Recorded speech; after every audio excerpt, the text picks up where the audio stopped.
Dear God, I ask you again for your presence. Be with us when we study, when we continue our study. Help us to understand, help us to discern. Give us wisdom and understanding. We thank you in Jesus' name. Amen. Okay, we will continue where we left off. We will look now at the dispensation from 2014 to 2019. In 2014, ISIS was on their climax in regards to occupied territory in Syria and Iraq. And since then, the King of the South and King of the North fought strongly against ISIS in Syria and took back those territories. So the war on terror intensified. 2014 to 2019 was a decline for them in regards to territory, but ideologically it was a further rise. We need to consider that it is a spiritual kingdom that they are building. Their ideology is spread worldwide. In these years, ISIS commit many attacks in France, Germany, USA, and also Russia, and a large number of refugees come to Europe, and the European governments are challenged enormously. Right-wing parties use it to spread populism and get more votes. Now, 2016 is their increase of knowledge. It was published in 2016 when the official magazine of ISIS declares "Kill any disbeliever," which is a call to worldwide jihad. In 2018 Exeter, we should see what will happen in 2019. So it's a continuation of the story of 2014 and 16. And it's also connected to the fight between the King of the South and King of the North, the fight over spheres of influence, heading to Rafah in 2019. In 2018 Exeter, Putin and Trump made a deal. The US withdrew their troops from Syria and Afghanistan and removed the sanctions on Russian oligarchs. End of 2018, Trump announces the troop withdrawal from Syria, but he was warned that this will be a huge mistake. There are few articles about that. I will share also my notes later, so you can go back and read it. I will skip it for time. Reading that Senator Lindsey Graham called it a huge Obama-like mistake. In a series of tweets, he said that ISIS was not defeated. So also the article from Vox says that Brett McGurk, the State Department's top official leading the anti-ISIS coalition, said, "We are in Syria to fight ISIS. That is our mission. That mission is not over, and we are going to complete that mission. The hard part is in front of us." Trump could undo that work if he agrees to remove US troops from northeast Syria. So he received warnings from several sides that the troop withdrawal is a big mistake. Al Jazeera wrote, "It's a bad idea." US defense and military leaders were trying to dissuade him from ordering the withdrawal right up until the last minute. Senator Lindsey Graham said, "It's a disaster in the making. The biggest winners in this are ISIS and Iran." Also here they are saying that the leaving strengthened the hand of al-Assad allies, Russia and Iran. Marco Rubio called the move a grave error. "This is a bad idea because it goes against the fight against ISIS and potentially helps ISIS." So Exeter was a prediction of what happened in 2019. They knew that the US withdrawal from Syria will strengthen Russia and also ISIS. Trump brought Putin the victory. In 2018, Rafah was predicted, and it is directly connected with the story of ISIS. 2019 was a victory for ISIS. Everyone except Trump understood what the removal of the troops would mean, but Trump rejects any warning. It was clear that the mission to fight ISIS was not over, and the announcement to withdraw US troops from Syria was good news for ISIS to regain power and to continue their mission which is since centuries the same mission: fight the armies of Rome. Now, in 2019, he does what he announced in 2018. He withdrew from Syria, and this was the Pyrrhic victory for Russia, and it was the victory for ISIS. It was raffia. In 2019, a new dispensation begins. The withdrawal of the US from Syria favors jihadism to rise again and motivates them enormously. In their narrative, it means that they were able to drive the arch-enemy, the unbelievers, the crusaders out of their country, just as they did in Afghanistan in 1989. They are able to defeat a world superpower in an information warfare. It's the narrative that counts. So the victory was more important for them than we might think and than what the media portrays. Now 2020 is Concord, the increase of knowledge. In February, Trump announced the withdrawal from Afghanistan, despite warnings that ISIS-K, which is the affiliated group of ISIS in Afghanistan, will rise. So the increase of knowledge of what will happen is there. The message gives hope to ISIS-K. 21 is Exeter, the formalization. The withdrawal of the US troops from Afghanistan took place from May until August, despite warnings. As a result, the Taliban take Kabul on August 15. The return of the Taliban is an important waymark in the story of the Third Woe because it strengthened ISIS-K, the Afghan affiliate of ISIS. The warnings of what will happen when the US troops are removed were clear. It will enable ISIS-K to rise, and they are the threat to the army of Rome. With the withdrawal of the US troops and the return of the Taliban, thousands of ISIS fighters came out of the prisons. Exeter is announcing the coming waymark, which is in 2021 as well. After the US withdrew most of their troops and after the Taliban took Kabul, ISIS-K immediately showed their new strength. Its cause and effect. Exeter predicted what will come next. And the effect was ISIS-K directly attacked the army of Rome. On August 26, 2021, ISIS-K attacked the US military at the Kabul airport and killed 13 soldiers and many civilians. It is a clear fulfillment of what was predicted. And we can read in the Washington Post that for months, terrorism analysts warned that Islamic State-linked militants in Afghanistan would try to turn the Biden administration's exit into a bloody spectacle. On Thursday in Kabul, those predictions were realized. So it's again a prediction. Terrorism analysts knew it and warned about it. It was Exeter. It was a prediction about the coming event. Continue here. Amira Jadoun, an assistant professor at the US Military Academy, has written extensively about ISIS-K, arguing that an unconditional US withdrawal and Taliban takeover would bring about the most permissive environment for the group to operate.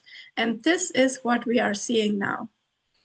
In the hours before the attack, US and Western governments warned of a specific threat related to ISIS-K and urged people to stay away from the airport. An attack was said to be imminent and had now taken place. The blast at the airport today is showing that unfortunately a very bloody future is ahead of us. So we can clearly see that in this dispensation, all precautions are done for ISIS to rise again to power. They got the US out of Syria and out of Afghanistan. The removal of the troops was announced in 2020, increase of knowledge under Trump. It was realized in 2021 under Biden, and with it came a warning and a prophecy, which is Exeter. And then the fulfillment of the predicted event, a deadly attack against the army of Rome. Now, the next dispensation is 2021 to the Sunday Law. So as we said, in 2021, the crisis of ISIS was over, especially ISIS-K is rising since that date. Thousands of fighters came out of prison. ISIS-K committed a deadly attack on US troops and demonstrated their power. ISIS-K can now further strengthen and build up a worldwide network. So this is Boston, a beginning of a story leading up to the Sunday Law. I suggest that 2022 is Concord, the increase of knowledge in that dispensation, and I believe in the internal line, it's the Vespers of Elder Tess. For me personally, the Vespers were crucial to understand why neither the right wing nor the left wing really understand Islam. And and she laid the groundwork for all of our other lines too, and gave us an increase of knowledge before she left it on us to dig out the remaining information about Exeter and the Sunday Law. So in our story of the East Wind in 2022, ISIS-K attacked the Russian embassy in Afghanistan and showed clear ambitions to attack the West. In the same year, another prison breakout takes place in Syria and many ISIS fighters were freed. So ISIS from Syria and ISIS-K from Afghanistan are spread worldwide. Their ideology is spread through social media and attracts thousands of people worldwide. Another important event in that dispensation is October 7, 2023, the attack by Hamas on Israel and the following war in Gaza.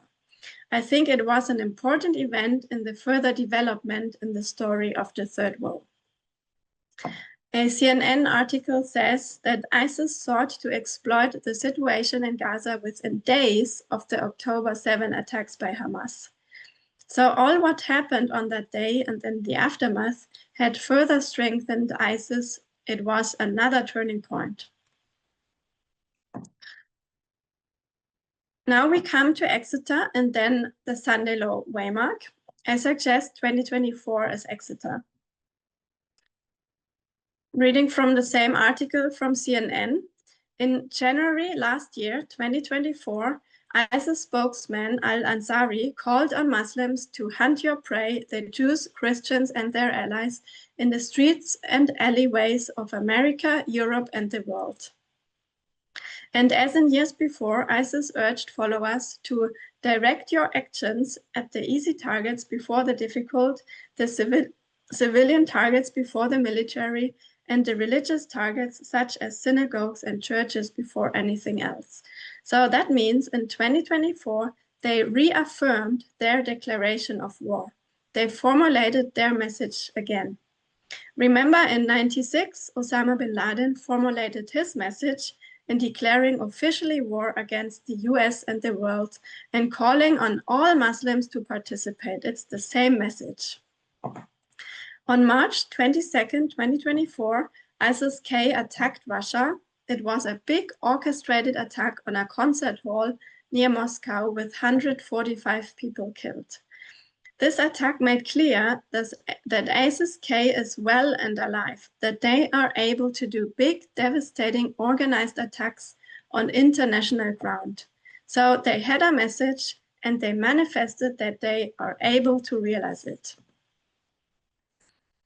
In August 2024, Foreign Affairs published an article with the headline, ISIS-K goes global, the world is not ready to confront a new international terror threat. So the orange part here, the warning lights for large-scale violence, they concluded, are flashing as brightly today as in the years before. ISIS-K is among the most concerning given its capabilities and intent.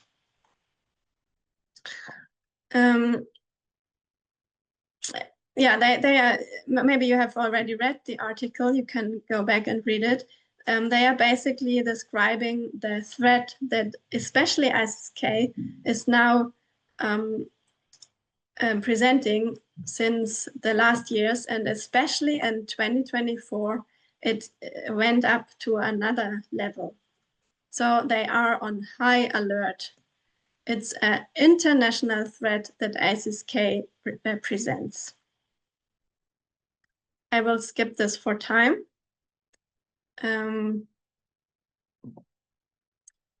reading the last part here. After the ISIS-K attack in Moscow in March, Christopher Wray, the FBI director, warned that the potential for a coordinated attack on US soil was increasingly concerning. Wray added, "As I look back over my career in law enforcement, I'm hard-pressed to come up with a time when I have seen so many different threats, all elevated, all at the same time." So I understand this as very clear warnings that were proclaimed here in 2024, which I understand to be Exeter. In this article that we already began, they compare, it is written in June 10, 2024, and they compare the time before 9/11 with our time. They say we are in the run-up to 9/11. The terrorism warning lights are blinking red again. So in the next paragraph, the author compares the time, so the time before 9/11 is compared to our time. And they write here, 2.5 decades later in 2024, Christopher Wray, the FBI director, is sounding similar alarms like before 9/11.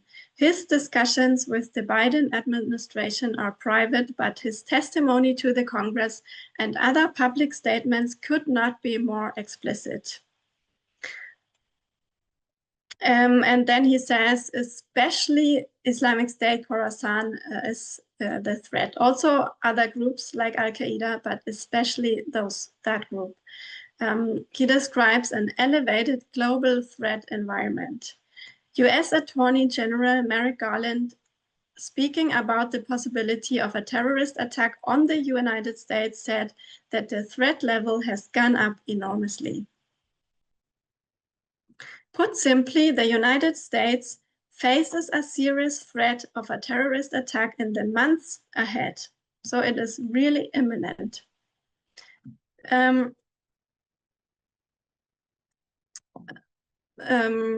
In March 23, testimony to the Senate Armed Services Committee, Kurilla, warned that the group would be able to carry out an operation against US or Western interests abroad in under 6 months with little to no warning.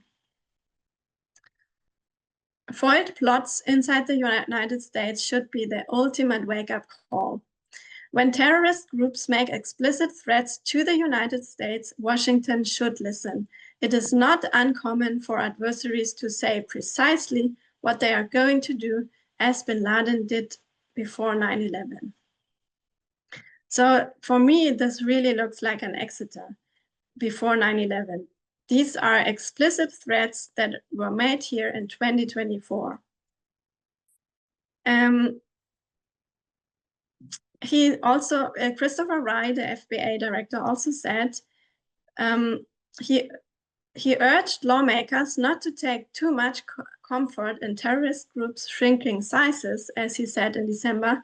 Let's not forget that it didn't take a big number of people on 9/11 to kill 3,000 people. Then they are describing what they should do. They should work together with other countries. They should exchange intelligence internationally in order to prevent attacks. But now, with all the purging of the FBI and CIA that Trump is doing since he is in office, I wonder how this will continue. And we know that Trump does not listen to any warning. So when Bush did not listen, Trump would not listen even less. If my logic is correct, in the year of the Sunday Law, the army of Rome will be hit by ISIS. And as I said, I believe it's 2025, which I will talk later why I think that. The FBI director and others said in 2024, we are in the run-up to 9/11, and I think that 2001 is pointing to 2025. The threat is twofold: lone wolf and orchestrated attacks. I have no idea what it will be, and I think we won't get more details beforehand. By definition, it will be suddenly and unexpectedly, and it's not through such a kind of prophecy that we should attract people into the movement, because our message is the message of equality that should attract them. But a fulfillment just serves the purpose to confirm our waymarks and methodology. Now, the year 2025 began with the following event. In the early morning of the 2025 New Year celebrations in New Orleans, a man with an ISIS flag on his pickup drove into a crowd to destroy the New Year's celebration of the Crusaders, the unbelievers, in their words. It was not New Year in the Islamic calendar, but in the Christian calendar. So I think it was no coincidence that the year 2025 began with that attack. They declared their intentions in 2024, and they are beginning to realize it in 2025. It's the same what happened between 1996 and 2001. I see the New Orleans attack as another confirmation of what might happen within this year in a bigger scale, and the threat is twofold: lone wolf and orchestrated attacks. Here's another clear message in a CNN video from January 1st, 2025. ISIS has made a comeback. Once thought beaten back and eliminated, ISIS-inspired terror attacks spiked in 2024. CNN's Nick Robertson reports on what has experts worried about the terror group increase in activity. The bloody bounce back began several years ago, gaining global attention, killing 13 US troops as coalition forces pulled out of Afghanistan in 2021. But since then, most of ISIS recovering has not sparked massive global attention. 2025 might be the year that changes. The expert said, if they can do something in the US, in Europe, in Russia, Turkey, Iran, Central Asia, if they can do it, they will do it, because for them, it's a global war. Now, Trump gives enough reason for the jihadists to hate the USA. This is a short AI video clip, which he posted on February 26 on his social media account. It was not done on his order, but he reposted it.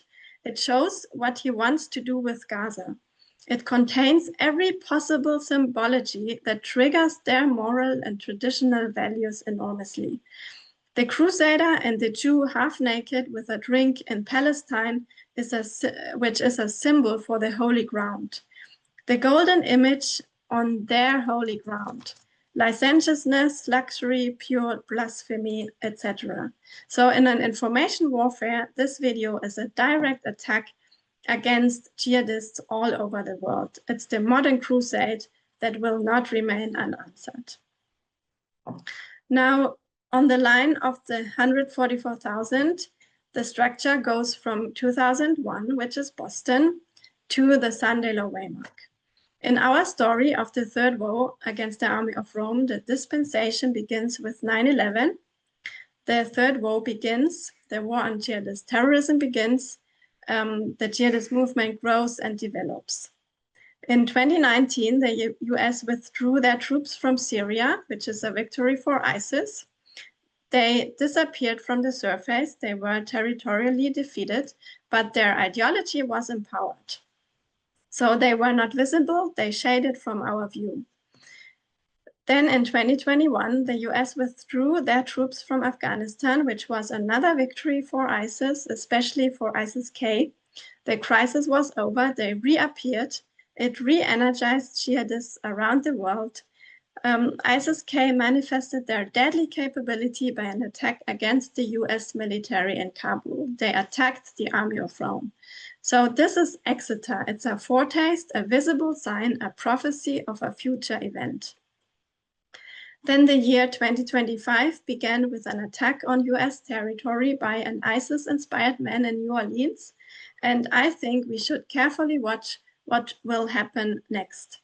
For a dictator to expand his power, a national crisis is needed, a crisis that brings people to the place where they want a strong leader that promises them security, where they rally under the flag, as happened with George Bush after 9/11. We will connect this to the line of the Magi now. At 9/11, the harbinger was clearly seen. The star directed the Magi to the Sunday low waymark. In 2019, the harbinger disappeared from the surface. The star was not visible for the Magi when they entered Jerusalem. ISIS was territorially defeated. They disappeared from the surface. They were in a big crisis, even though their ideology continued to be spread underground. In 2021, the star reappeared. In 2021, the crisis of ISIS was over, as we have seen in our study. With the withdrawal of the US from Afghanistan and the return of the Taliban, the crisis ended. They were visible again and re-energized, as historians say.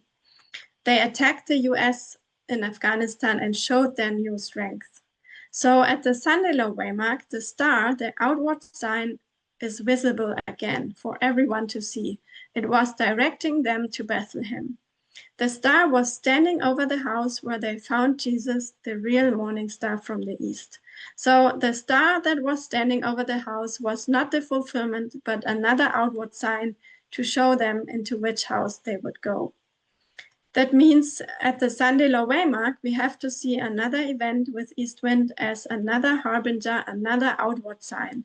Once this has come, we know we are arrived. This event will not be the fulfillment, but another sign. This line shows us that 9/11 is a harbinger to the Sunday law. The star, the east wind, is visible at 2001, at 2021, and at the Sunday law. Now, we should be prepared because the Magi had the three gifts already at 9/11. They took them with them on their journey. And Ellen White says the three gifts were the pure character and an unwavering faith. It's, in my opinion, self-examination and a full understanding and practicing of the equality message. It's the oil that the virgins had. Now, Paul understood the phenomenon of the east wind. He had studied the laws of nature. The Magi knew the star. They had studied nature and the starry heavens. So the star was guiding them all the way through.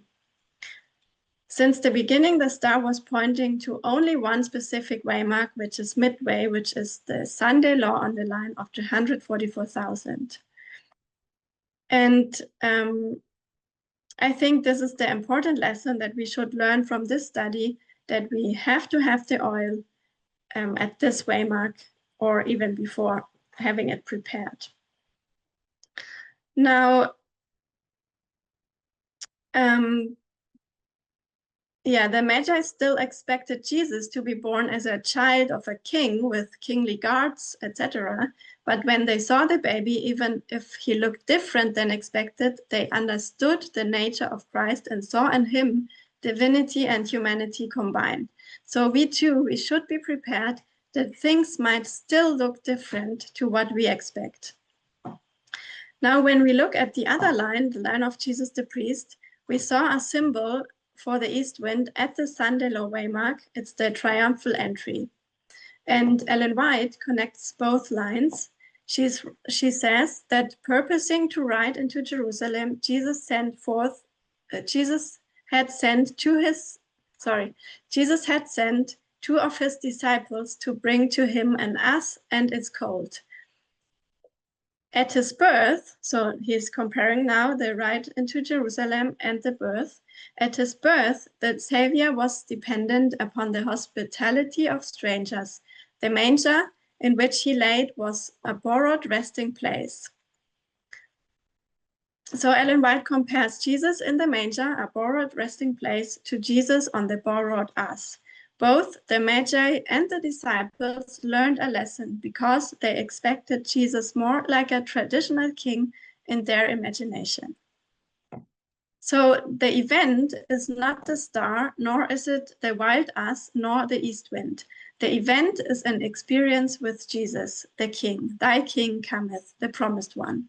The star, the east wind, and the wild ass just serve a purpose to show us the direction, to place the marker at a specific point in our progressive story. to have a prophetical evidence. As individuals and as a movement, we really should ask ourselves, are we ready? Are we prepared to see it and understand the real nature of Christ, which looks much more humble than we might expect?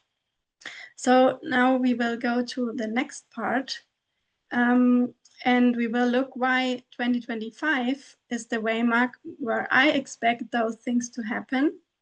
And we will look at the line of Acts 28, the third ship at shipwreck of the institution, and then bring all together. I hope it will be quickly. I change my PowerPoint here.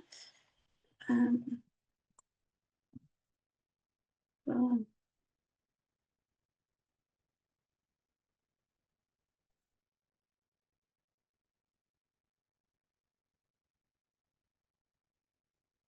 Okay, so we look now at another story, which is also placed at the Sunday Law Waymark, the National Sunday Law Waymark, and this is shipwreck for the institution of the USA. The third woe is a scourge for the army of Rome because of their apostasy. And I will try to show now why I think that January 2025 is shipwreck, why this is the sin, and why I believe that we will see the scourge in the same year. So the institution of the USA commits a sin at the National Sunday Law Waymark. They fail their test and suffer shipwreck, which is their close of probation and judgment. To make it clear, I'm talking about the institution, not about the individuals. So the institution is shipwreck here. It's this close of probation. The individuals, they have their close of probation here at the worldwide Sunday Law Waymark, or when Daniel 11:12, when Michael stands up. So we have to really not mix it up. When I say shipwreck, when I say Sunday law on this line, I mean this waymark, close of probation, which means the test begins before. The test begins at Exeter, and this is the end point. This is a shipwreck and judgment.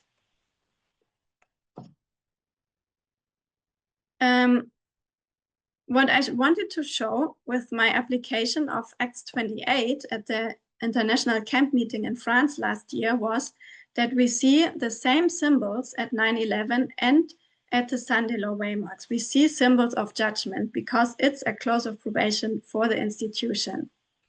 Now, many people could not see my application of Acts 28 to be correct because Elder Tess made a different application already.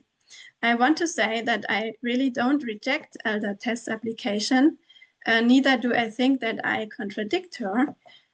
She also said that what I want to do is lay out a structure without attempting to make any serious application. So she placed the first ship of Alexandria of Acts 27 before the second ship of Alexandria of Acts 28. She placed it from close of probation to the second advent.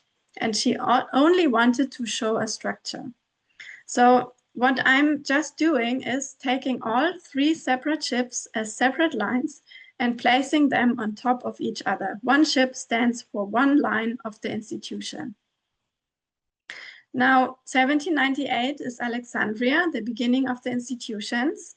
1989 is Melita because it means honey, which is a symbol for the little book opened at the time of the end. 2001 is Syracuse because of the tarrying time. 2021 is Regium because it means breach.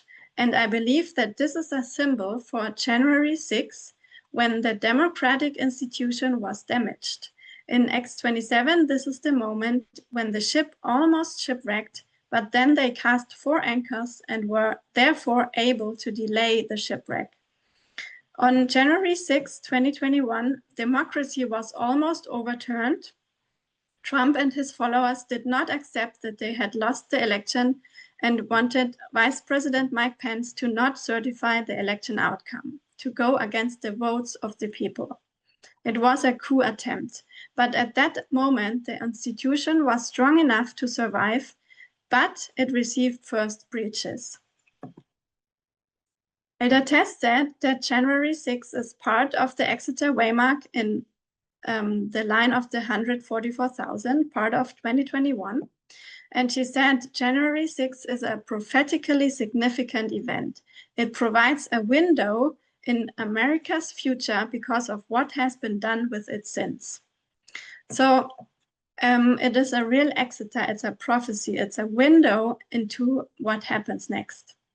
4 years later, on the day on January 6, 2025, the person that almost destroyed democracy in 21 was certified to be president again. And on his first days in office, he pardoned the rioters of January 6 and began purging the FBI and others from all who investigated against him because of that date. So it is book-ended, it is history reversed. January 6, 21 was a window into the future. Despite all of what he did, he was allowed to run as president again. He was nominated by his party. The party should have been the gatekeeper to keep extremists out, but they voted him in at the RNC in July. Then there was the election, then the Electoral College meeting, and finally the certification. None of these democratic processes that should actually prevent an extremist to come to power worked. He came through all of those gatekeepers. The certification would have been the final moment when objections could have been made. But when Kamala Harris certified him without any objection by the Congress, it was done. On January 20, on day one, as he promised, he immediately began his work acting like a dictator, issuing a flood of undemocratic, unequal decrees, flooding the zone. So I believe that on January 2025, the institution of the USA has committed their biggest sin, finally shipwrecking democracy. In 24, it was prepared, it was shown, it was visible. In 25, it was implemented. It's not the voters who committed the sin, but the institution, the parties, and the democratic processes that did not function as gatekeeper anymore. It was not a test between Republicans and Democrats, as I had already said. So it's not about the individuals at this waymark for whom they will decide. It's about the institution. The democratic institution received the mark of the beast because shipwreck is close of probation for the institution, which means their test began before. So it's still a democracy on the paper, but the extremist is in power now. The executive, legislative, judicial are all in his hands officially since 21. The transfer of power was in January. The institution is speaking as a dragon. The speaking can only be January when the Republicans officially received the power to pass laws. Now, another reason why I would place Regium at 21 is because we have the south wind here. So in X27, we have the south wind at 1989, which is here. It's the beginning of the fall of the Soviet Union. In X28, we have the south wind at 2021, which is the beginning of the fall of Russia. So we don't see the east wind in X28, but Paul knew when there is a south wind, the east wind will follow shortly after. It's a rule of nature, it's a repeating pattern. That means when we have the south wind in 89 and at the next waymark in 2001, the east wind, then we should understand that in 2021, we have the south wind. So at the next waymark, we will have the east wind. The south wind is the fall of the King of the South, which is good for the USA, but the east wind is damaging the USA. To back this up, we see in Luke 12:55, and when ye see the south wind blow, ye say, there will be heat, and it cometh to pass.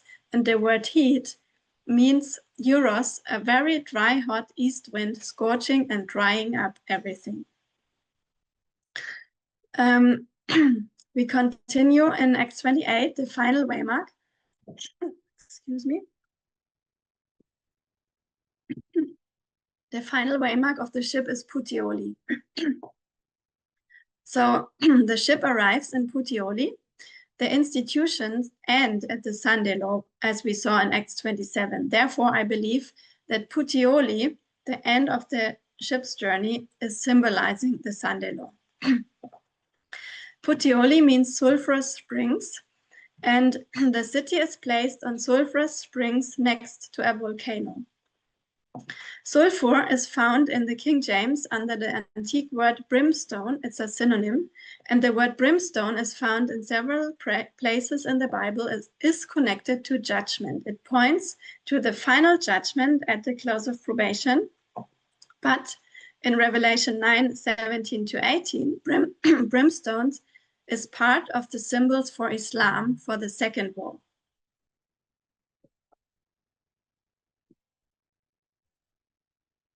And this is the Ottoman Empire.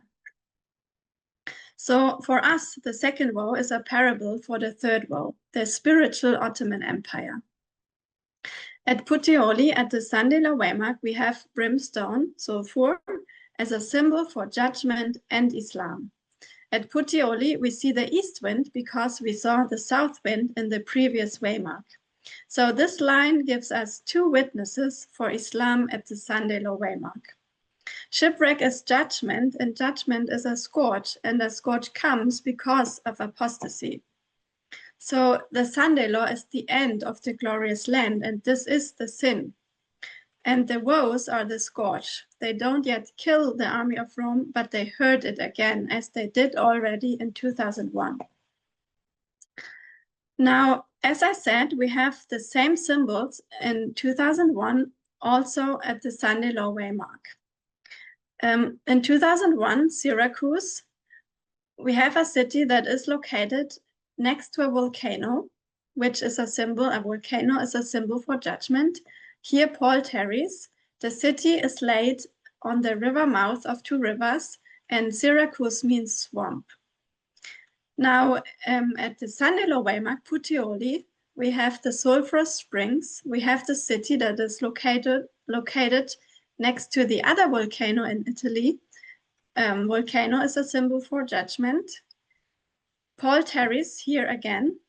And in Acts 27, we have the two seas that meet. So we have several symbols that are similar at the waymark of 2001 and at the waymark of the Sunday law. Now, I believe that the waymarks are whole years. Depending on the story, there are different events within that year that all belong to that waymark. Example, 1798 and also 89. And I believe it's also for 2001. It's not only 9/11, but also the whole year. To understand this year, I would like to recommend to watch the first 10 minutes of Michael Moore's documentary, Fahrenheit 9/11. It begins with the election of 2000 between Al Gore and George W. Bush. He's showing how the Republicans did everything to make sure to win the election. They suppressed voters in a huge scale. There was a lot of corruption going on. They did a recount of the results, which changed the results in favor to Al Gore. And at the end, the Supreme Court decided that the recounting of Florida should be stopped and that Florida was won by the Republicans. So this was a highly controversial decision. And on January 6, 2001, the election result was to be certified. Several Congresspeople and especially Black Congresswomen brought their objections, but no senator helped them to sign their objection. So at the end, Bush was certified as president, and there were also 3 young lawyers who helped Bush in that Supreme Court case. They were Amy Coney Barrett, John Roberts, and Brett Kavanaugh. All of them are in the Supreme Court today. So January 6, 2001 was a crucial day for the institution of the USA. They certified someone as president who did not rightfully win the election, as Michael Moore portrays it.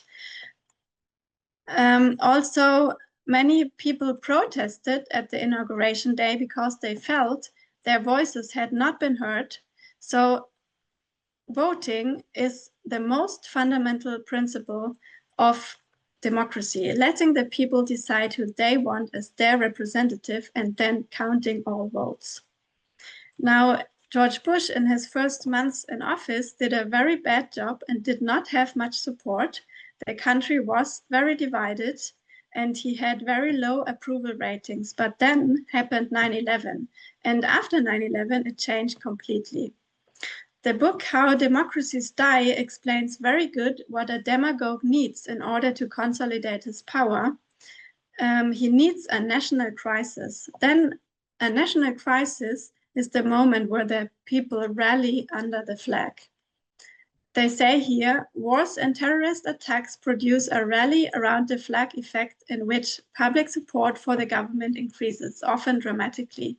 In the aftermath of September 11, President Bush saw his approval rating soar from 53% to 90%, the highest figure ever recorded by Gallup. So that means, the last sentence here, the combination of a would-be authoritarian and a major crisis can therefore be deadly for democracy. So 9/11 is really the turning point.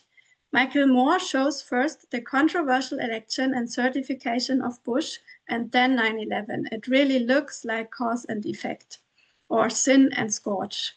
At the certification of Bush, the institution committed a big sin.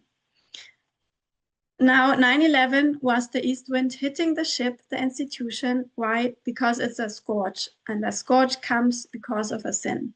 And I think the sin is really well exposed here in Fahrenheit 9/11.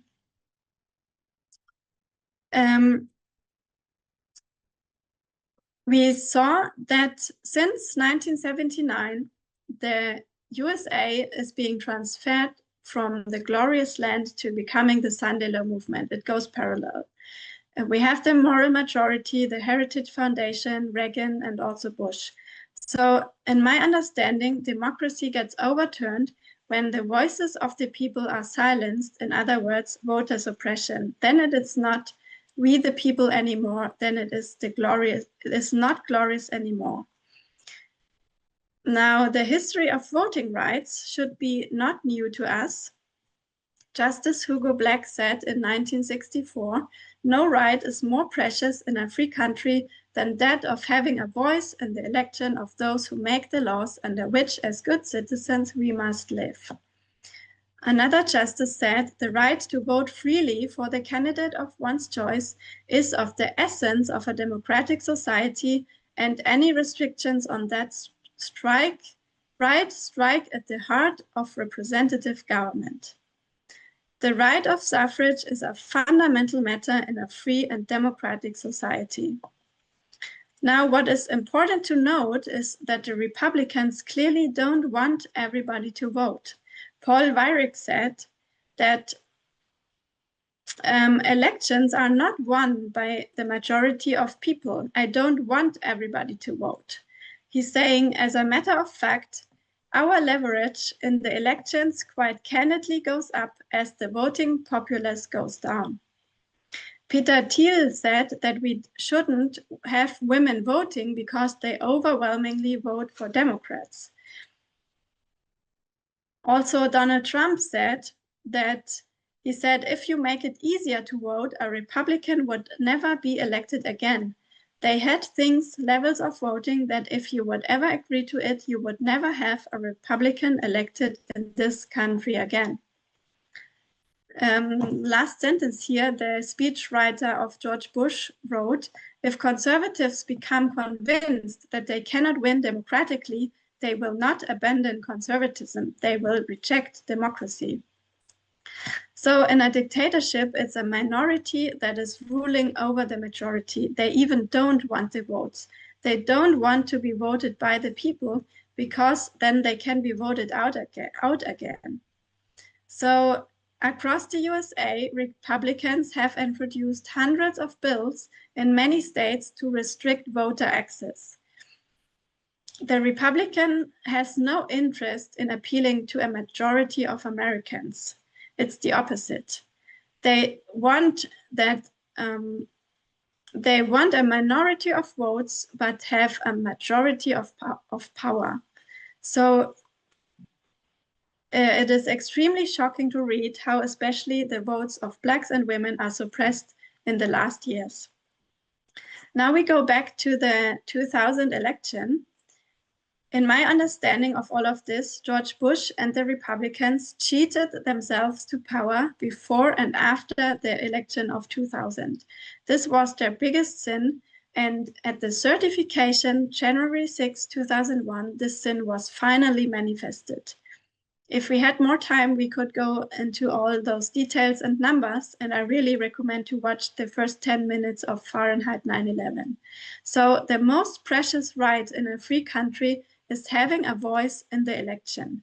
It all begins by suppressing the votes of the people. Voting is having a voice. Everybody should have it. Everybody should be able to vote freely without any obstacle. Otherwise, it would not be equal, but patriarchal. So this means for me, pretending to be a lamb, pretending to uphold democracy and equality, but speaking as a dragon, acting dictatorial and patriarchal. As already explained, we had an election in 2000 that was not free and fair. We had the election of 2016 that was not free and fair. Hillary Clinton had won the popular vote, and she would have won if there was not Russian interference. Then we had the election of 2020 that was not free and fair. Biden won, but nevertheless, there was cheating by the Republicans. That's why Trump did not believe the results and wanted to find the votes. It's not a conspiracy that they had problems with the votes counting computers and software. And there was definitely voter suppression, but the cheating was on the side of the Republicans and not on the Democrats. The Republicans issued hundreds of laws that made it more difficult for minorities to vote. Why should they do this if they would win fairly and freely anyway? So we know we are in the Sunday law, and I know the world is sexist and patriarchy is ruling. I know that a woman could have never won the election at the Sunday law, but in my opinion, it's not because she doesn't get votes, but it's because the whole system is corrupted. The Republicans will never let a woman into power. It's the test of the institution, not of the people, not of the voters. It's the institution that failed the test. Now we come to the election of 2024. November 5 was exceptional because the results were so quickly published, and it was such a clear win for Trump. He also won the popular vote and 100% of the swing states. The Democrats and the media all agreed that it was a fair and free election. It looked like the people clearly wanted Trump and Harris had no chance, and it looked like democracy was strong. The people decided. So in the movement, many said, yes, that's what we expected. At the Sunday law, the majority will vote for a man, for Trump, and a woman can never win this election. But to be honest with you, I don't believe that this is true. The Republicans win by cheating. We have examples of history. We know the hundreds of voter suppression laws. We know gerrymandering. We know how the Republicans manipulate and cheat. Project 2025, their mandate of leadership, they took all precautions to guarantee this election will be won. The definition of a fair and free election, according to Wikipedia, is a fair and free election involves political freedoms and fair processes leading up to the vote, a fair count of eligible voters who cast a ballot, a lack of electoral fraud or voter suppression, and acceptance of election results by all the parties. So just with the voter suppression laws, how can everybody say the election was fair when it even does not comply with the definition of a fair and free election? Also, we know the character of Trump. He wins by cheating all his life. This is his philosophy. So the historian Heather Cox Richardson said, "You don't take away the drop boxes if you think that people want the policies that you are advocating. You don't suppress the vote if you think that what you're doing is popular. You don't try and shut people up if you think that they are going to speaking for you. You don't go out there and lie about all your policies if you think people actually want them." So a democracy is fallen when a minority of rich and influential people is ruling over the majority. And this is dictatorship, even if it still looks like a democracy.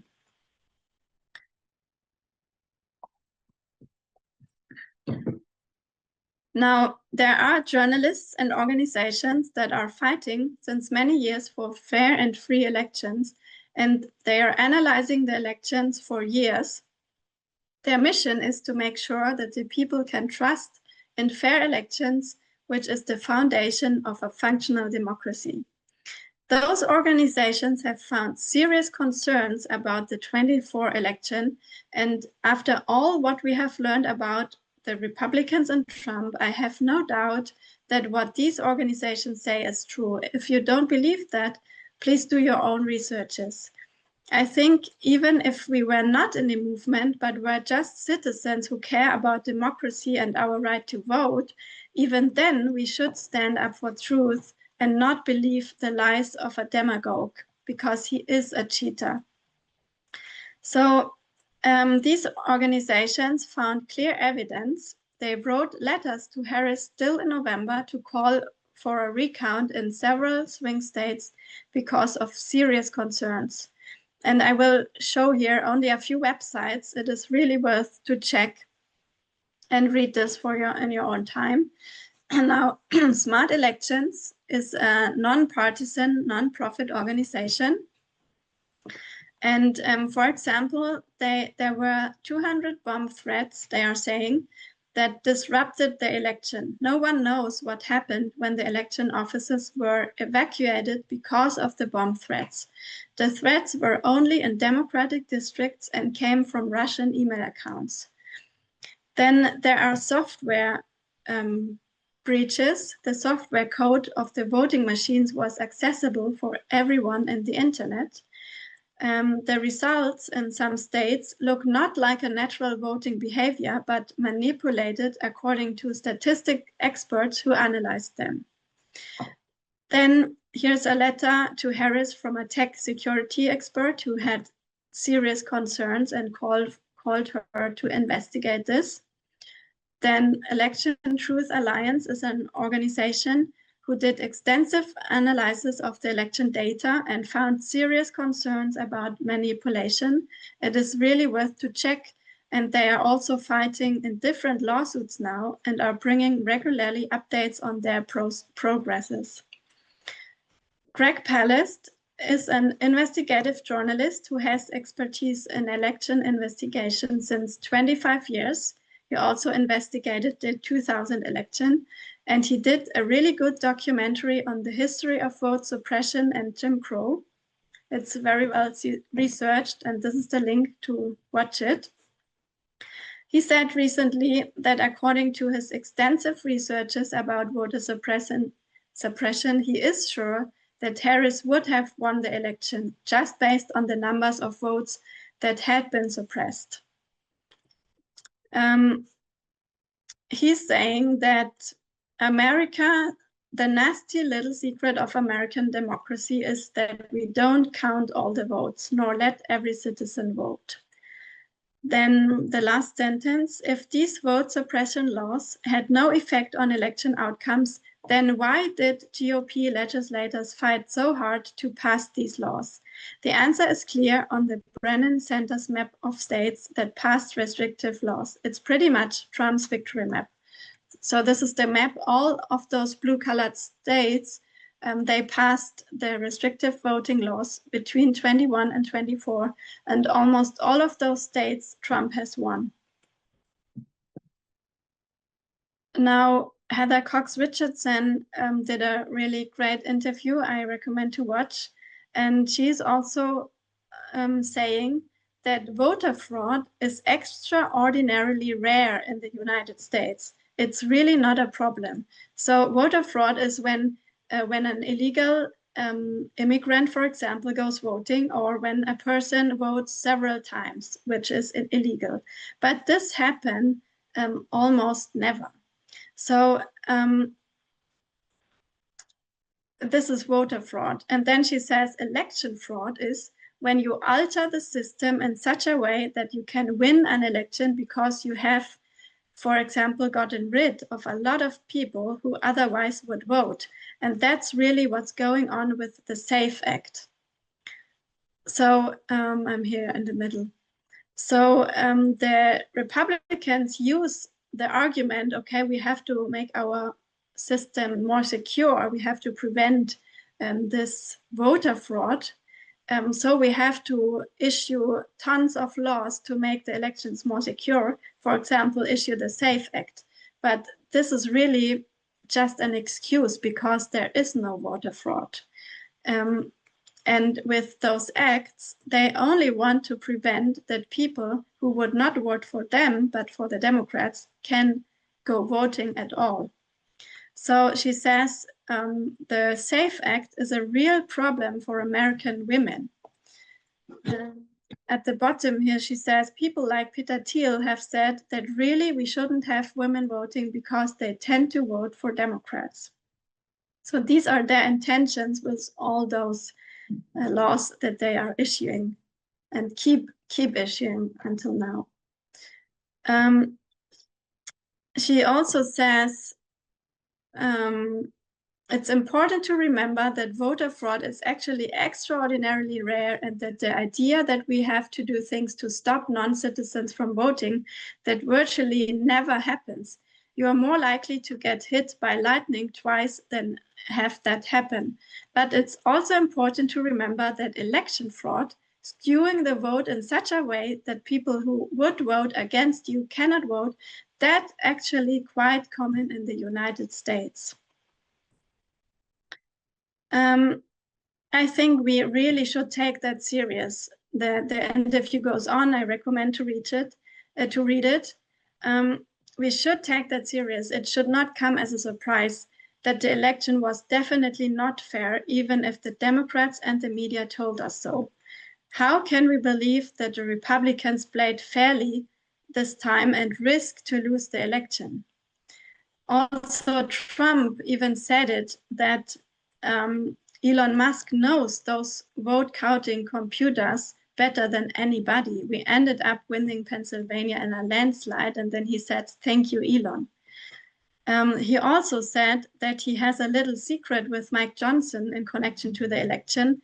He said also before the election, we don't need the votes, and we got more votes than anybody's ever had. So this is all open for interpretation, of course, but we really cannot trust that they played fairly despite even saying those things.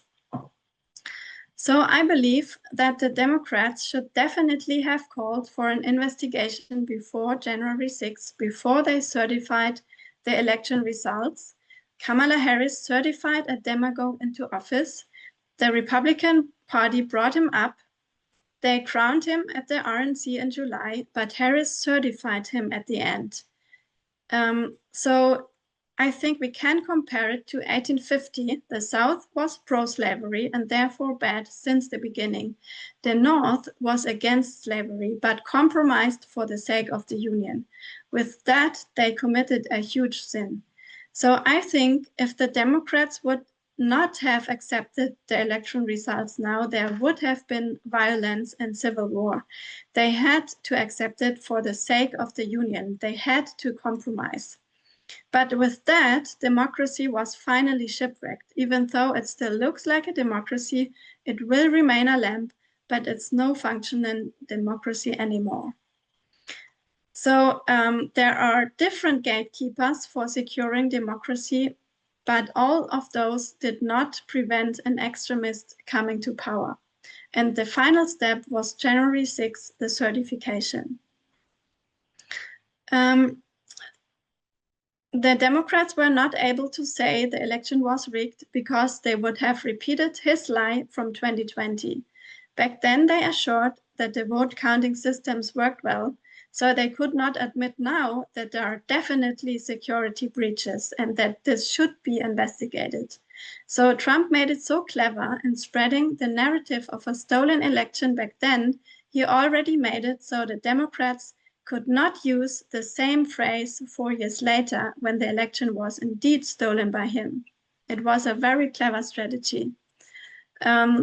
Rule number 1 in the narcissist playbook is blame victims for what you yourself are guilty of. So also Elon Musk said, we have to win or we go to jail. They could not just leave this outcome to the voters. Now, we could say we trust the mainstream media and not those independent journalists and organizations. They are rather spreading a conspiracy of a rigged election. But I would argue we are living in an information warfare. We know that the media is not so independent anymore. We already saw that Jeff Bezos changed the Washington Post. And I understand that it's a dilemma if one should talk critically about the election process, because a democracy also gets damaged when the people don't trust in fair elections anymore. But as I said, the Democrats will not admit that the election was not fair. There is no way back for them. And that's why both parties failed completely. So we rely on those organizations who are doing a great and brave work to research and find the truth, to reveal what is really happening behind the curtains. I really think we should believe them instead of believing the lie of Trump, because we know Daniel 11:23 says that the king of the north works deceitfully.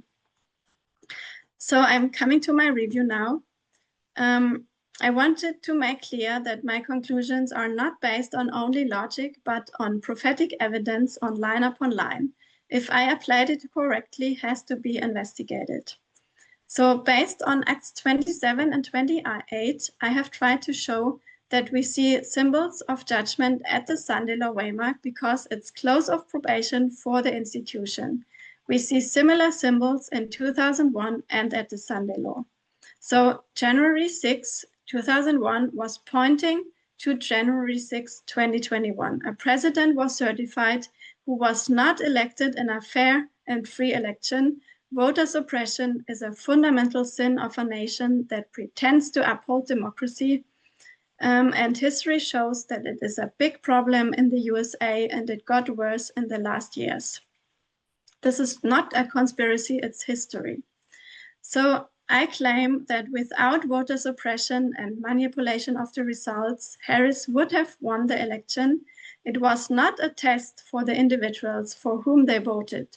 It was a test for the institution, if they uphold democracy or if they compromise.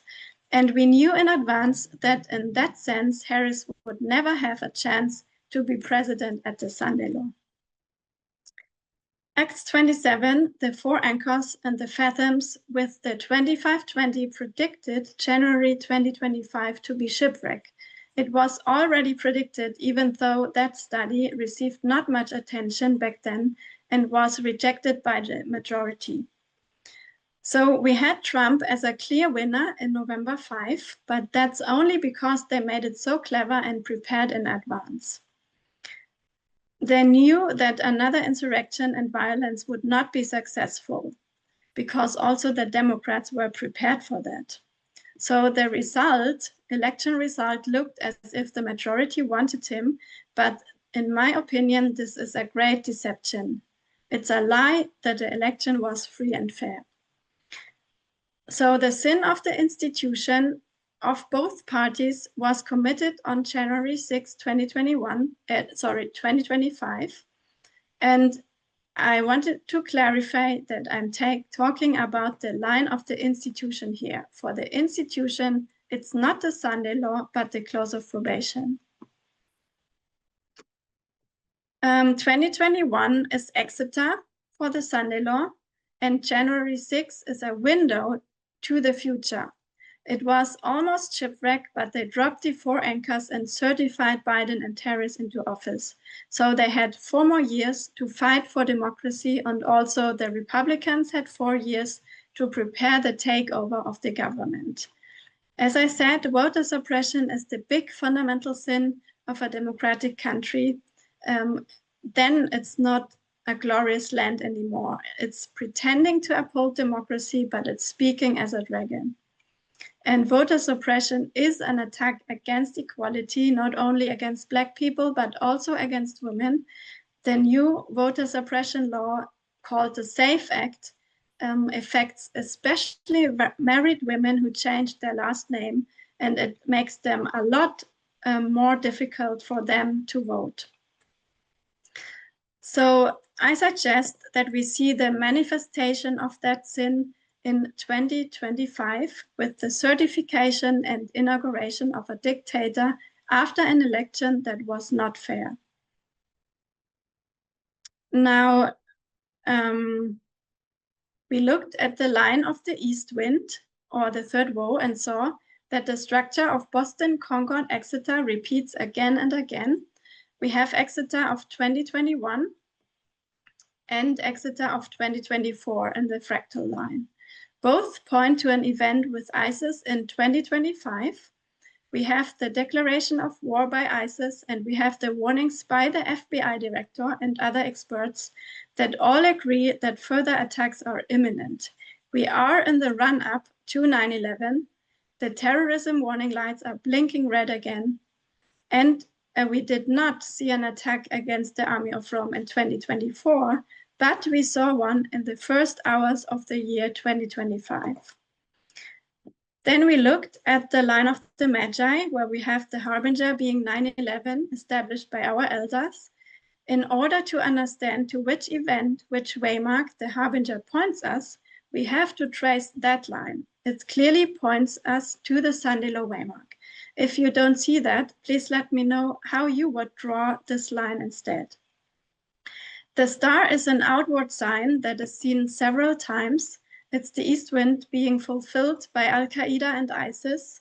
And they were the group that appeared in 9/11, that shaded from the view in 2019, that reappeared in 2021, and that will be visible in 2025 again. They are the outward sign. They are not the event. They are not the promised one. They are the outward sign showing us the event, showing us our waymark. Then we looked at the line of Jesus the priest. This line is based on the book Desire of Ages. We saw in this line the triumphal entry can't be at the loud cry because we have the second temple cleansing there. We have seen all the symbols and characteristics for it. And I believe that the triumphal entry can only be placed at the National Sunday Law waymark on this line. Of course, there are other lines, but on this level, on this line, it is the National Sunday Law waymark. And in this line, there are many lessons for us to learn. What we saw, among other things, is that the wild ass is bringing the king into the city exactly as predicted in the Old Testament. If that detail was not important, it would not have been predicted by Zechariah or mentioned in the New Testament multiple times. So even though the Sunday Law waymark has begun, we have not yet seen the wild ass, but we are on the verge. In order to understand what we should do now, I would take a very brief look at the event directly before the triumphal entry. And this is the feast at Simon's house where Mary anointed Jesus. It was an anointment for his burial. The disciples did not understand what was happening. And this fact is very important, as we have to learn from that. The point when Mary showed her love to Jesus and anointed him with the precious oil was the last chance when the disciples should have done the same. They did not understand the gift of grace, that they were in the presence of their Savior who forgave their sins and granted them eternal life. So they had the chance to do it like Mary, thank him for his grace, promise to fulfill their duty and spread the gospel. that would have been the moment, but instead they let that moment pass and look despicably at Mary, criticizing her. So I really recommend to read the chapter in Desire of Ages, because it is really a very important lesson for us to learn now, because the disciples did not understand, but Mary understood. Now, just that part, the disciples were not like Judas. They loved the Savior, but they did not rightly appreciate his exalted character. The wise men from the East, who knew so little of Jesus, had shown a truer appreciation of the honor due him. So she is again comparing both lines, the line of the Magi and the line of Jesus the priest, and says we have to learn from Mary, from the wise men, and not from the disciples.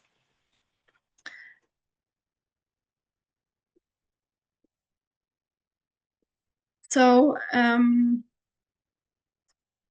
yeah, and yeah, you can really read that chapter. And at the end, I wanted to say that this story is also a very important lesson about equality, because Mary did not serve the food nor worked in the household as was expected from her in the patriarchal society. She understood that equality, she understood that she should act upon equality, she should act against that patriarchal mindset. So she was the true radical feminist, not the disciples. She was. I highly recommend to read that whole chapter called The Feast at Simon's House. Now, in final conclusion, based on what we have studied, I believe the year 2025 is the year of the Sunday Law Waymark. 24 is clearly leading to it. But in January, shipwreck began. The year began with shipwreck, and the year will continue with the other events that are connected to this waymark. Now, the most important lesson is that we should be prepared, that we should have the three gifts, we should have the oil, we should recognize Jesus if he looks different than expected. It's, of course, a spiritual experience. We should be sure that we understand the waymarks correctly, and that we really have understood equality. Okay, let's pray. Dear God, I thank you for having time together to study. I ask you again for wisdom. This is the most important thing that we need. I ask you to understand our waymarks correctly. I ask you to get in unity in the movement, to be able to bring those different views together, to find the solution, to not separate, but to be in harmony and to understand what you want to teach us. Please be with us. In Jesus' name, I thank you. Amen.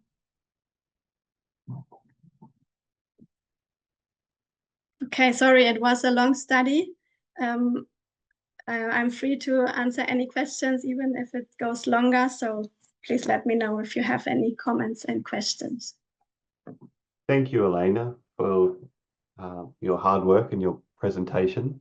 I will leave you spotlighted, and thank you for the hard work that you've done and put into the presentation. And of course, so much harder when you are, as you put it, you're battling where many of the movement have already made up their mind on what is the Sunday law.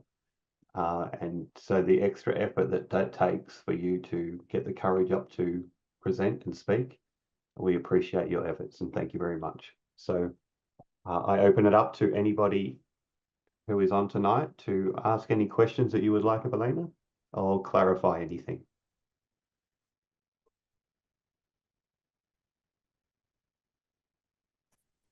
Hi, Elena. It's Catherine here. Just Hi. Hi.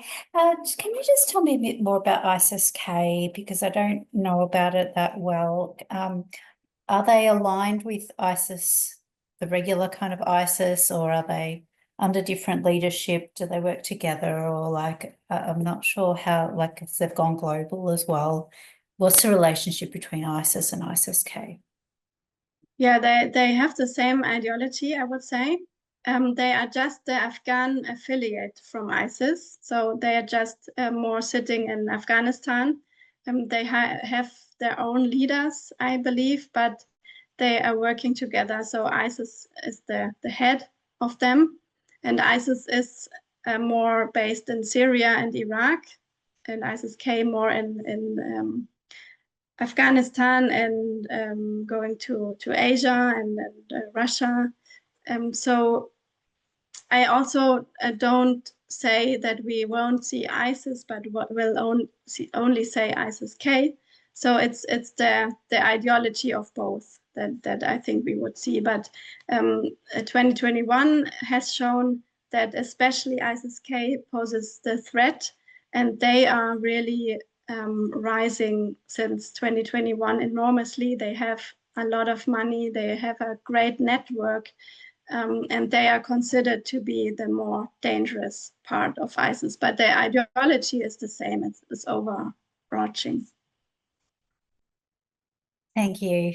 That's helpful. I'll let others ask questions. I Thank you. think Brendan was next. Yeah, hi, Alina. It's Brendan here. Hi.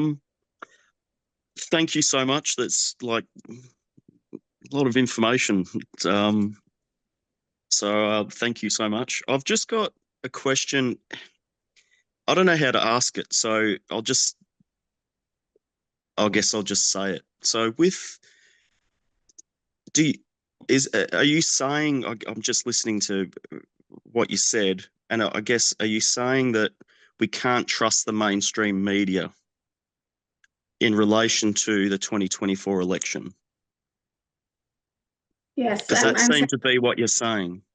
Mm-hmm. Yes, I'm saying in regards to that topic, when they say the election was free and fair, I really believe we cannot trust them. I'm reading a book of Greg Palast, the investigative journalist on elections, and he's describing how he found out those concerns during the 2000 election and what happened in Florida. With, for example, 100,000 votes had been cancelled from the voter list. And many of those things he found out, and he sent those investigations to many news outlets, many mainstream news outlets, but they all refused to publish it. So there's a long history of that. I really recommend to read those books, do more and investigate more. And I really don't believe Sorry, that go. we can trust them, yes, because by definition, it is not free and fair. And we have the history on voter suppression. So this is just fact. So in 2000, although the election 30 odd years, 24, 5 years ago, that was widely reported by the mainstream media. It was was enormous, massive news. So but only later, not at that time. It was only a few years later when it really came out. yeah, but it went through the courts.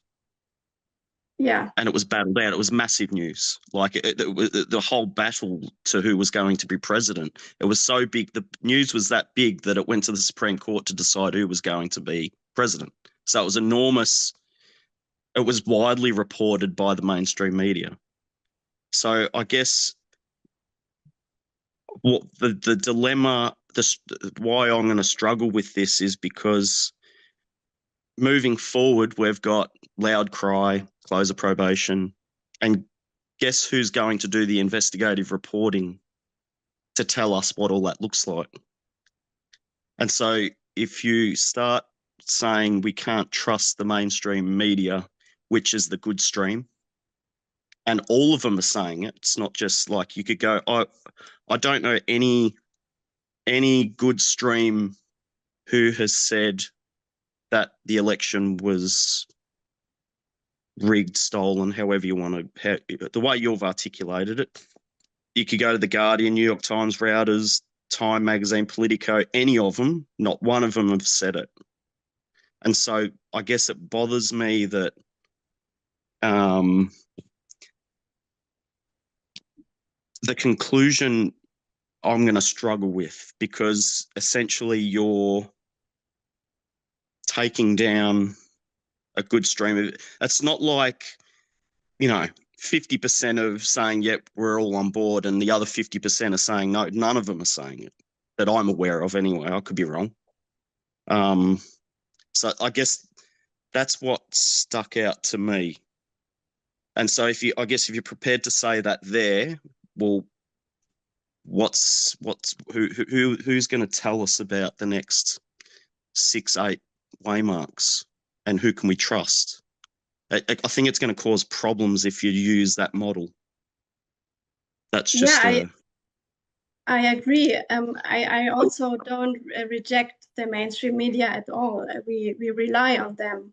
So, but we have to sift. That has told us that we have to sift the good stream too.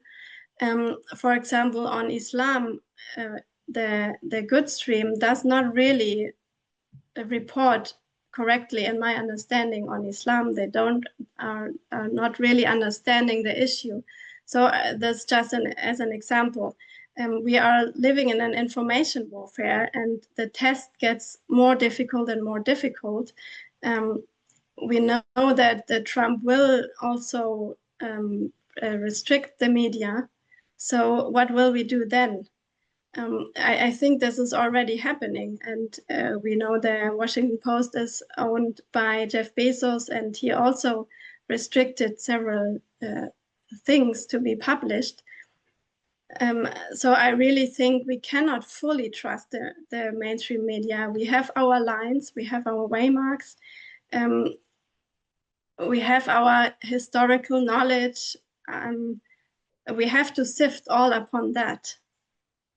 Then also I understand why the media do not say the election is rigged, because there is no evidence. There is, and I should say, there is no proof. So Greg Palast, for example, he is basing it upon analysis, but he also cannot prove it, because he has not the paper ballots counted on his own. So also those organizations like Election Truth Alliance, they say we call for an investigation, we need a recount in several swing states, and then they have the proof. They also say we cannot prove it, but it is based upon statistics, upon analyzing, and they have serious concerns, but they say they have no proof. So of course the media is very careful to publish it when there is not yet a proof. And this needs time, and this needs also cooperation with the state agencies. And when they are controlled by Trump, of course, I believe it will never be for sure come out how the result is. I think it's a matter of understanding history, understanding voter suppression, Jim Crow, all of this. We know the Republicans, we know the character of the King of the North. He works deceitfully. So why should we trust them now? I really don't understand. Why should we trust them that they have played fairly this time?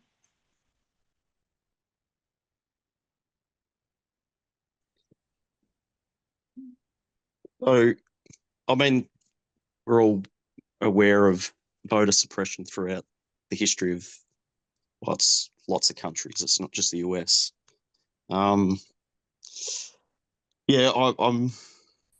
Thank you for your response. Like it sounded like a similar argument to what Trump's been using to say what he's saying. And I'm not saying that sounded ugly coming across, but I'm just trying to wrap my head around it, if you can give me that grace. Anyway, I'll hand it over to someone else if they've got questions. I have a couple more, but that's only if other people don't have it. Josephine, you've got a question? Yes, I have more than one question, but first I want to thank her. When the news came over that Trump has won, I was quite disappointed. And then when Kamala Harris just signed, just certified him as president, I was very disappointed because I was expecting somehow in my mind that there has to be some kind of rigged issue. And I was disappointed that she didn't investigate the election votes. I also, and this was all in my head, it wasn't something I read at that time. It was just thoughts in my mind. And that now that you talked about voter suppression and the Safe Act, voter fraud, it suddenly came to my mind that what I thought and suspected could be true. And I was disappointed that Kamala Harris did not investigate the Trump winning the election because she might have been thinking about what happened in January 6, 2021. And again, you raised that issue. And now I have a more understanding of the thoughts in my head that were going around in my head that was never addressed until tonight, because I had not seen your presentations before. And now I believe that what you said is true, because they were already in my head and I had nothing to base it. I've never heard, people talk about it, but I just kept it to myself. And I just want to thank you for that. Thank you. I really would recommend you to read those articles. If we had more time, we could have read it all. Then it is much more convincing and with facts. And I really ran so quickly through it. So for people who never thought about it or heard about it, it sounds strange. And of course, the media does not report about it. But when you read this, yeah, make up your own opinion to it, but at least I would ask you to look into those websites and YouTube videos and what they are posting. It really is solid in my opinion. Elena, I have a question for you. Mm-hmm. Ellen White talks a lot about an image of a beast setting up prior to the Sunday law and then after. Do you have any idea what that looks like according to your message? Yeah, I showed, maybe I should go to the line again to make it clear. 1 second.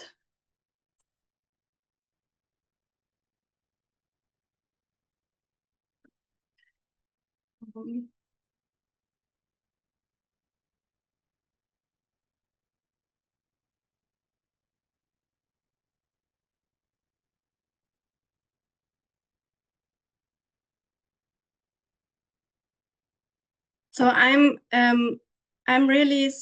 was talking about this waymark on the line of institution close of probation. So on this is already the test. This is the end of the story. The image of the beast depends on on whom we apply this. Do we apply it to the individuals? Then it is only here at the end where they bow down to the image, where they receive the mark of the beast. But I was speaking about the close of probation of the institution. So I would say the institution received the mark of the beast here. And these are two different lines, two different layers that need to be investigated. I might not be able to fully explain it, what it is, because I'm concentrating here on this line and not on this line. Do you see that difference?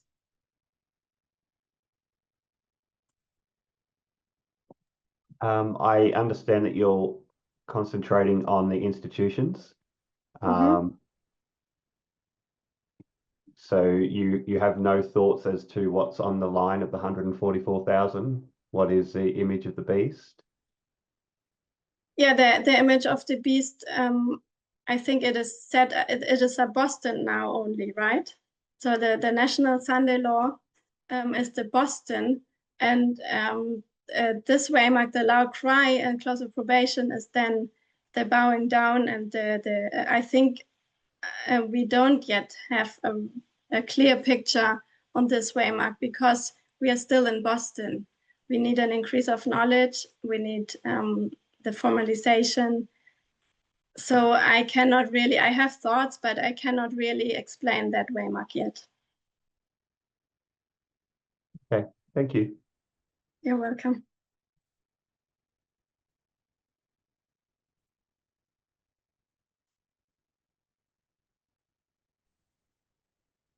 I'll go again if no one else is. So if I guess the underlying principle that I'm getting is that Harris won the election, and the only reason she didn't win is because of election cheating. That's basically, is that a reasonable summary of what you're saying? Yeah. So if I guess I've been in this movement for a little while. We've even studying things like the counter-revolution or the revolution and the counter-revolution. It's about the culture war. So it's basically an information war designed to win the narrative over the culture war. And so the ultimate prize is to win the narrative and to steal people to each other's side. And so I guess my point here is the Ruth Bader Ginsburg side or the Helen Reddy side, they lost. And so they lost the narrative and they started losing people. And so people started going from left to right. And there's been many articles in the media broadcast showing, complete demographics and by moving by percentage points, whether it's Gen X, and it broke it down quite. There was quite a significant group, particularly from 20 right through to mid to late 40s. There was a quite a strong shift that was happening and projected to accelerate as we head towards where we are now. And so I guess why I'm saying all that is, in this movement, we went from right to left. The external movement, people went from left to right. And so I don't, when I think about that, I guess from that model, I see Trump winning and was supposed to win, because that's basically, whether you want to call it manosphere, whether you want to call it the winning of the culture wars, winning of the revolution, people saw it and said, more and more people said yes.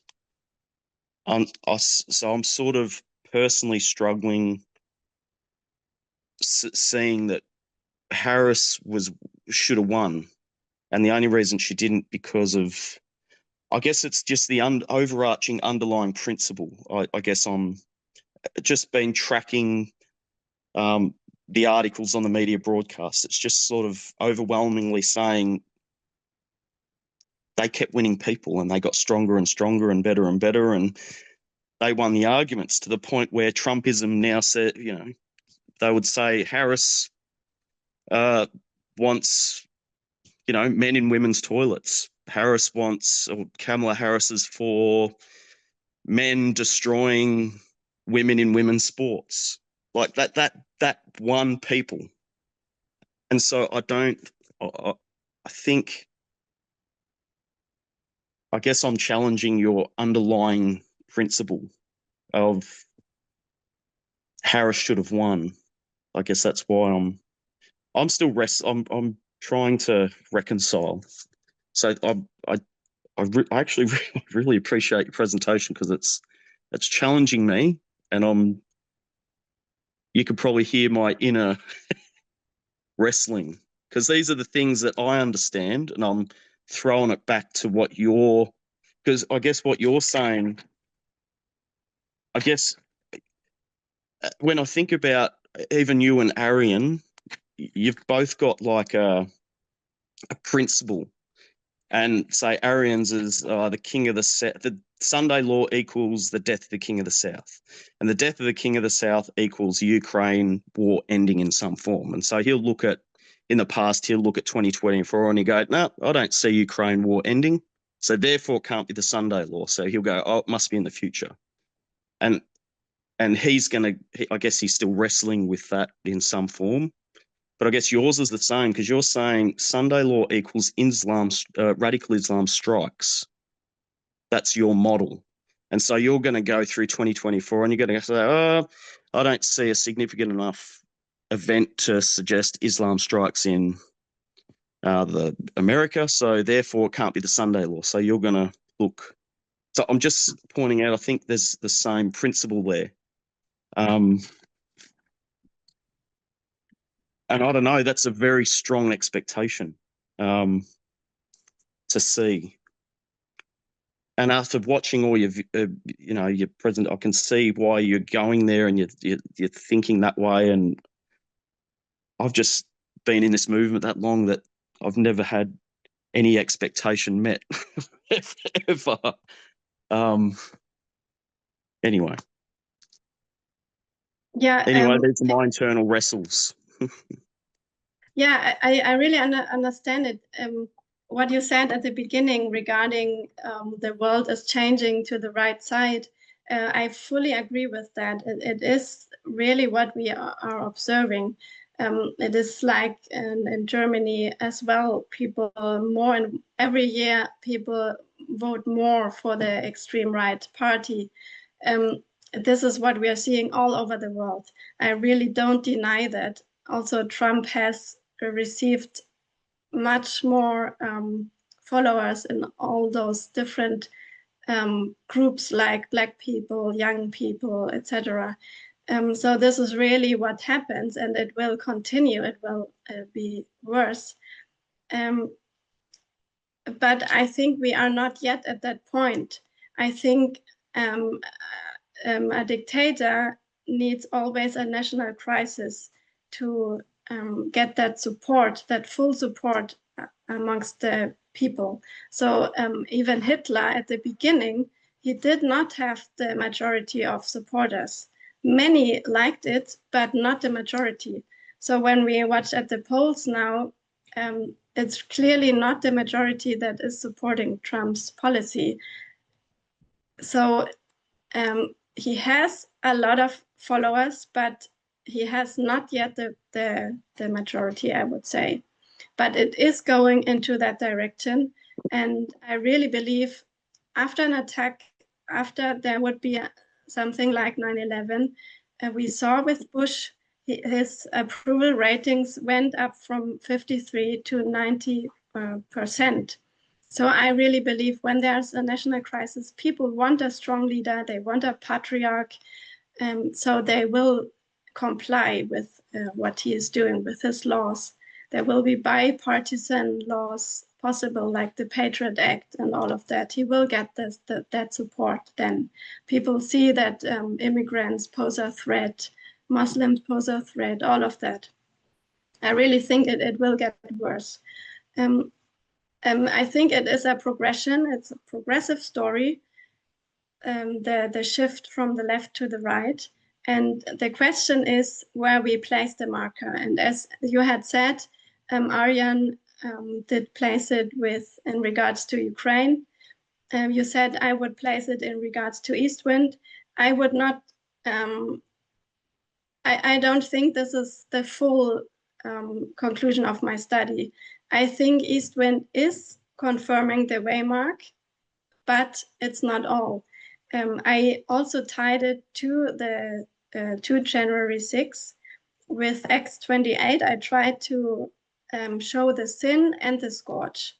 So it's not only a study about Islam, and I'm not only saying, okay, we did not see Islam in 2024, therefore it can't be Sunday law, but it's also a study on the sin of the USA, the institution. So in my understanding, January 6 to 2021 is really pointing to January 6, 2025, also based on the study that Pedro made last year with the anchors and with the fathoms. It was pointing to 2025. And then, as I said, the sin that we saw in 2001, the certification, how Michael Moore portrayed it, and Michael Moore was the first messenger for the Nethinims. So he had the correct prophetical understanding of the waymark of 2001. Now he is not the messenger anymore. He's not the second, but he was the first. He understood 2001. So I really believe we should take from him how he explained 2001, and this was the sin and the scourge. It's really clear when you watch the 10 minutes from Fahrenheit 9/11. And this I parallel to 2025 with X28 because we see the same symbols at both waymarks. So it's not only that I say I wait for east wind to see, okay, then this year is the Sunday law, but I think it is broader. Broader my study. Thank you, Alina. I won't take up any more because I'm sure there's others. Oh, actually, one little point. Another thing to bolster even the Johnny Depp Amber Heard thing, like that speaks volumes. The percentage that were on his side versus her side, and that tells us where the population is all over the world. They're I'm not sure whether Trump needed to cheat. Well, clearly he didn't, because when you look at an example like that, it's just like. But anyway, I'll hand it to someone else. Thank you so much for your answers as well. Thank you. The silent majority that complies at the end.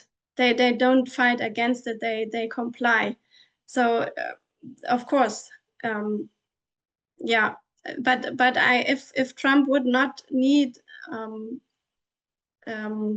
to cheat, why would he have done it? Why would they have issued all those hundreds of voter suppression laws if he really knew he had the majority?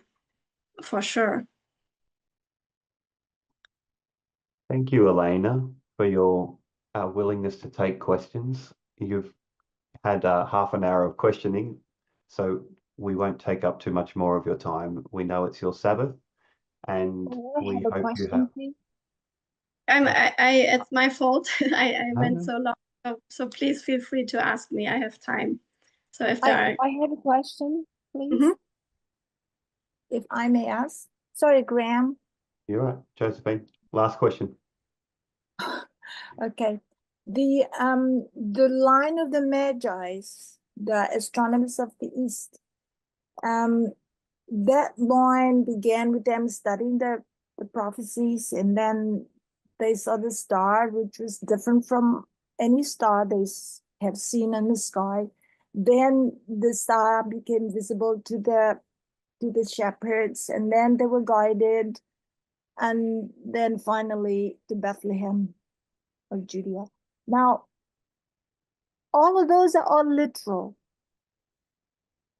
And when you came to the last bit where you talked about the three gifts that they carried, you gave an explanation from Sister White. Yeah, that's the one. Can you run that by me again? Those gifts are all literal, and I think you lined that up with the east wind. Does that line up with anything else in your study? I can't remember. The three gifts are what Ellen White says, the pure and uncorrupted faith. So I would line that up with our character that we need to be prepared. We need the oil as the five wise virgins need. So the three gifts, it's the sanctification, all of this that we are experiencing from 2001 until the Sunday law. So these are the three gifts that we give, that we offer: our faith and love that we offer to Jesus as Mary offered to him. Does it make sense? Yeah, it makes sense to me. But Mary offered a literal gift also, as well as the spiritual gifts. So as I see in this line here, three gifts were literal, but it's also, you can say, the faith of the Magi, the faith of these astronomers from the East. So won't you look at both together? And what does that mean to us today? Yeah, I think for us it's really spiritual. I mean, also we sacrifice our money, our all what is in our tithes,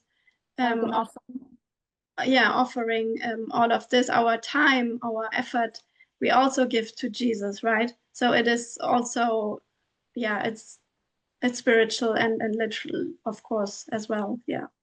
Oh, thank you. That answers my question. You're welcome. Thank you to everyone who has joined in tonight to listen to Elena give the presentations that she is looking at in her studies of the Sunday law. We thank you so much, Elena, for taking time out of your schedule to be with us. We know it is hectic, and we wish you a restful and happy Sabbath. Thank you too. Happy good week. And I will also share my notes with Lynn. She can share them with you. And if any other questions come up later, please feel free to write me. So thank you for listening. Wonderful. Bye-bye. Thanks very much. Thank you. Thank you, Elena. Thank you very much. Thank you, Elena. Bye-bye.